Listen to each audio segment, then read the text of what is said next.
नमस्कार। ये वीडियो शायद कंक्लूड करेगा मेरे बिहार सीरीज़ को, जिसमें मैं अपनी तरफ से अपने विचार व्यक्त कर रहा था। और जनरली वो डिफरेंट होते हैं जो आप मीडिया में सुबह शाम सुन के एक ओपिनियन धारणा बना लेते हैं। तो आप सब कुछ समराइज़ करता हूँ, ख़ासकर पिछले 2 दिन से जो मीडिया बहुत चला रहा है। सबसे पहले, क्या वाकई चिराग पासवान जी बीजेपी की टीम बी थे? और मैं कई बार लॉजिक देके समझा चुका कि ऐसा पॉसिबल ही नहीं है, और रिजल्ट ने साबित भी कर दिया। मतलब कि मीडिया, विपक्ष जो भी कह रहा है वो ये कहना चाह रहा है कि बीजेपी की जो मैथमेटिक्स है वो इतनी स्ट्रॉन्ग थी कि उनको मालूम था कि हम चिराग को वहाँ खड़ा करेंगे, चिराग नीतीश कुमार की पार्टी को हार्म करेंगे, और इतना ही हार्म करेंगे कि उनकी 43 सीटें आ जाए ना, क्योंकि हमारी तो 74 आने वाली हैं, और सब मिला मिलू के हम बिल्कुल मार्जिन पे 125 सीटों से सरकार बना लेंगे। सबसे पहले आप एक चीज़ समझिए, जो ये फिगर है 125 और 110, ये एक्चुअली में 125 और 115 है, क्योंकि किसी भी हालत में ओवैसी की पार्टी को तो बीजेपी के साथ नहीं जाती। तो अगर ये उल्टा हो जाता, जो होने वाला था जब ये 120 चल रहा था काउंटिंग के दिन एनडीए, तो इट वाज ऑब्वियस कि ज़रूरत पड़ने पर ओवैसी जी के 5 एमएलए तो उधर चले जाएंगे। तो आज मैं एक प्रैक्टिकली सिचुएशन बताऊं तो इट इज़ एक्चुअली 125 और 115, और फिर 3 बच गए, एक लोक जनशक्ति पार्टी, इंडिपेंडेंट और बीएसपी, जो अक्सर वहीं चले आते हैं जहां सरकार बन रही है। तो 120, 125, 115। अब अगर आप वहाँ से 5-6 भी कम करके यहाँ 5-6 बढ़ा देते जो होने वाला था, और इनके 121 और उनके 119 रह जाते ओवैसी जी के 5 जोड़ के, तो फिर तो सरकार छाछ से चली जाती। तो मीडिया ये कहना चाह रही है, हम ये मानना चाह रहे हैं कि बिल्कुल जिसे कहते हैं ना, गिर पड़ के सरकार बनी है, वरना विपक्ष में बैठना पड़ता अगले 5 साल। और विपक्ष में बैठने को भाजपा तैयार थी जेडीयू को हरवा के। देखिए, इतना कोई नहीं होता, इतना बेवकूफ़ कोई नहीं होता। और जेडीयू को भी इतना ही हरवाया कि 43 आ गई। अब 43 से बदले अगर जेडीयू की 35 हो जाती या 30 हो जाती और भाजपा की 80 भी आ जाती, तो भी एनडीए की सरकार नहीं बनती। तो नीतीश कुमार का कद छोटा करने के लिए 5 साल विपक्ष में बैठना, आई थिंक कोई भी पॉलिटिकल पार्टी उसको नहीं मानेगी। उससे बेटर है कि नीतीश को मुख्यमंत्री बना के आप 15 अपने मंत्री बना लीजिए। आप खुद ही सोचिए क्या बेटर सिचुएशन है। तो ये जो पूरी कॉन्स्पिरेसी थ्योरी चल रही है, ये एकदम बकवास है मेरे हिसाब से। सिंपल लॉजिक ये था, देखिए, कि चिराग पासवान इस समय 5 मेंबर ऑफ पार्लियामेंट की पार्टी हैं, उनके भी एम्बिशंस हैं। ही इज़ वेरी यंग है, वो बैठ के रिटायर नहीं होना चाहता। अब बिहार का समीकरण ऐसा था कि दूसरी तरफ पहले ही आरजेडी प्लस कांग्रेस है, वो तो चिराग को 50-60 सीटें देने वाले थे ही नहीं। चिराग पासवान तो 43 सीटें भी लड़के खुश था, लेकिन भाजपा ने उनको शायद कुछ 14-15 ऑफर किया। बताइए, जिसकी पार्टी के 5 मेंबर ऑफ पार्लियामेंट हो, क्या वो 14 एमएलए लड़ेगा? क्योंकि जो उनकी पार्टी है, जो बाकी बिहार की, आप कम से कम चौथी बड़ी पार्टी तो मान ही सकते हो in terms of cadre, after RJD, BJP and JDU. तो बिहार की चौथी बड़ी पार्टी है। हिसाब से देखा जाए तो आरजेडी और एलजेपी को एक होना चाहिए था, और अगर भाजपा और जेडीयू साथ है, और कांग्रेस और कुशवाहा जी और बाकी सब तो 5वीं 6ठी और जिसे कहते हैं ना चिपकने वाली पार्टी है। बट शायद पुरानी रिलेशंस की वजह से लालू जी ने, आरजेडी ने कांग्रेस को नंबर 2 का तमगा दे रखा है, 70 सीटें भी दे दी। तो अब चिराग कहाँ जाए? वो कम से कम 50, 60, 70 सीटें लड़ना चाहते हैं, मरे से मरे 40 लड़ना चाहते हैं, अगर किसी बड़े गठबंधन के साथ है। दोनों में से कोई उनको ऑफर नहीं कर रहा है।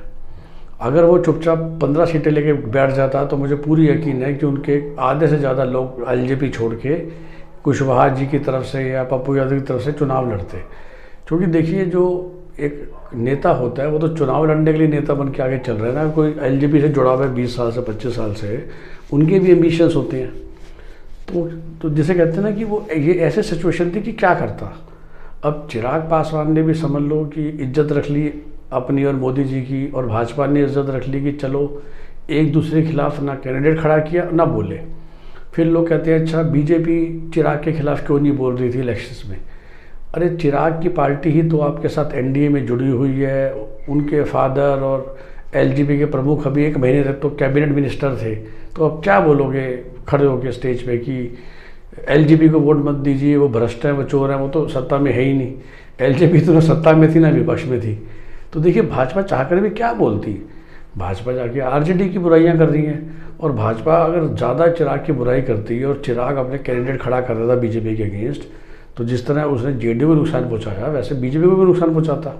सोचिए, तो इन सब चीज़ों के मद्देनज़र जो हुआ, मैं कहना चाह रहा हूँ कि that was the optimal solution, कि चिराग ने बीजेपी को हार्म नहीं पहुंचाया, बीजेपी ने बदले में उन्हें हार्म नहीं पहुंचाया, ना पहुंचा सकते थे क्योंकि अभी तो उनके साथ आप केंद्र में थे। तो आइडियली तो उनको संभाल लेना चाहिए था बीजेपी जेडीयू को एलजेपी को बिहार में।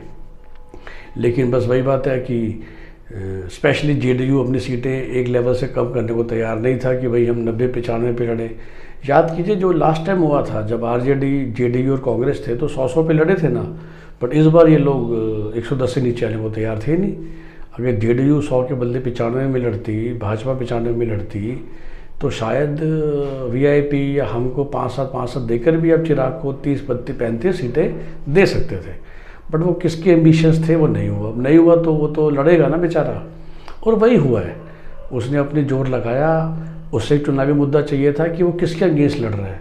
अब वंस अगेन जब आप खुद ओपोजिशन होते हो तो आप ओपोजिशन के अगेंस्ट थोड़ा लड़ सकते हो, आप तो रूलिंग पार्टी के अगेंस्ट लड़ते हो ना। तो चिराग पासवान एलजेपी बिहार में ओपोजिशन में थी प्रैक्टिकली, जो उनके 2 एमएलए थे, they were not part of government in Bihar. और नीतीश तो हमेशा कहते थे कि भाई एलजेपी का गठबंधन केंद्र में हमारे साथ कुछ भी नहीं है। तो फिर तो वो तो विपक्ष का ही बंदा था, विपक्ष का बंदा दूसरे विपक्ष के बंदे के खिलाफ थोड़ी ना लड़ सकता है, बोल सकता है।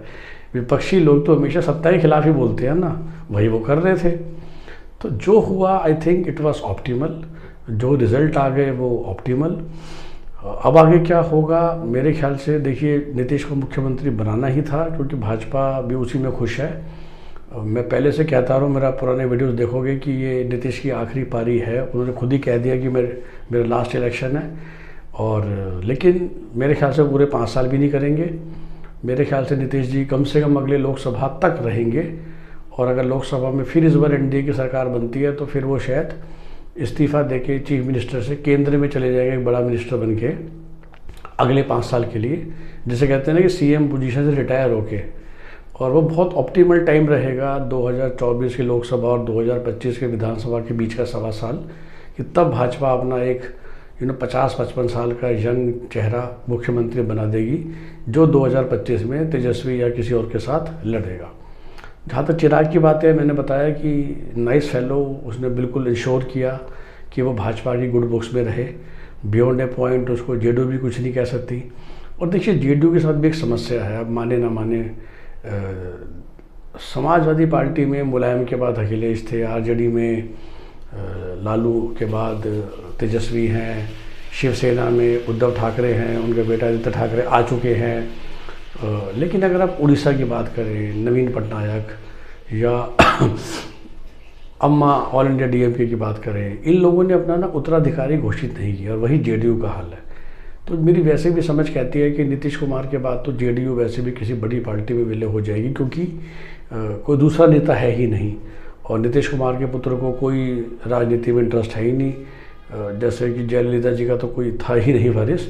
और अब देखेंगे बहुत ही जल्दी एआईडीएमके समाप्त हो जाएगी तमिलनाडु में, और डीएमके के अगेंस्ट कोई दूसरी फोर्स उभरेगी, चाहे वो बीजेपी हो, चाहे वो रजनीकांत की पार्टी हो, चाहे कमल हासन की पार्टी हो। सिमिलरली उड़ीसा में भी जब तक नवीन पटनायक हैं तब तक बीजू जनता दल है, बट वो स्टिल काफ़ी यंग हैं और बहुत समय है उनके पास।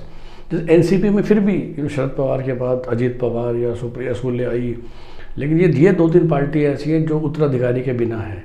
तो नीतीश कुमार भी एक और पारी खेलने के बाद उनका क्या इंटरेस्ट रह जाएगा, तो शायद उसी वजह से फिर एलजेपी चल जाएगी। और मैंने कहा कि शायद 2025 के चुनाव आने से पहले जब नीतीश कुमार केंद्र में मंत्री बन जाएंगे तो शायद अगली बार भाजपा के चेहरे पर ही चुनाव लड़ा जाएगा, और जेडीयू और एलजेपी एक 50, 60, 40, 50 सीटें लेकर लड़ेंगी। और मेरी तो गट फील कहती है कि शायद जेडीयू सबसे पहले भाजपा में मर्ज हो जाएगी अगले लोकसभा चुनाव के बाद, क्योंकि नीतीश कुमार की उम्र हो चुकी होगी तब तक, और जेडीयू में कोई दूसरा नेता है नहीं जो उतना एम्बिशियस हो, जो कि उस पार्टी को या उस मेहनत को आगे लेके जा सके।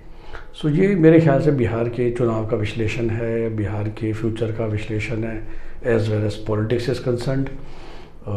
मैं फिर से दाद देता हूँ, अब मानिए ना मानिए कि ये सिर्फ मोदी जी की पॉपुलैरिटी है जिसने ये इलेक्शन निकाल लिया, वरना 15 साल मुख्यमंत्री रहने के बाद अच्छे से अच्छा नेता हार जाता है एंटी इनकम्बेंसी, बिकॉज आपके पास देने के लिए कुछ नहीं होता।